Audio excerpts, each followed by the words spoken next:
I'm Father Bob Stokig, rector of the Guardian Angel Cathedral in Las Vegas, Nevada, coming to you with another one of our weekly reflections drawn from the Sunday readings. This for the weekend of May the 7th, 2023, which is the fifth Sunday in Eastertide.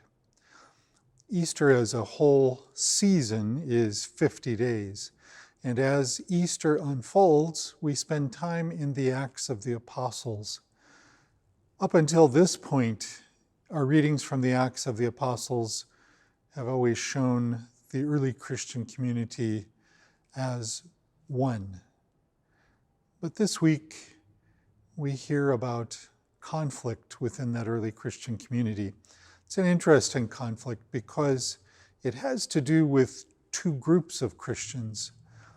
In the world in which Jesus walked, predominantly in the Holy Land as we know it today, we know Hebrew was a common spoken language. But many years before Jesus' time, Alexander the Great conquered a good part of the region that is now occupied in the Acts of the Apostles by the early church. And those were Greek-speaking.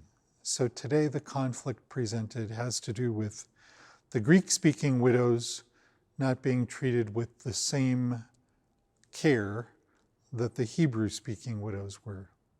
And, of course, after discussion, the situation is remedied.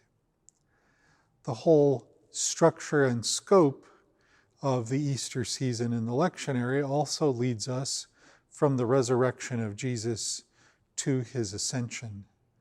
And while a good deal of that reflection is about the imagery of who we are as church, like the second reading from 1 Peter that reminds us of an architectural image that Christ is the cornerstone and we are the living stones of the church, it's also a reminder that our own preparedness for the ascension coming in just a couple of weeks comes from following in the footsteps of Jesus, not just as individuals, but as a community.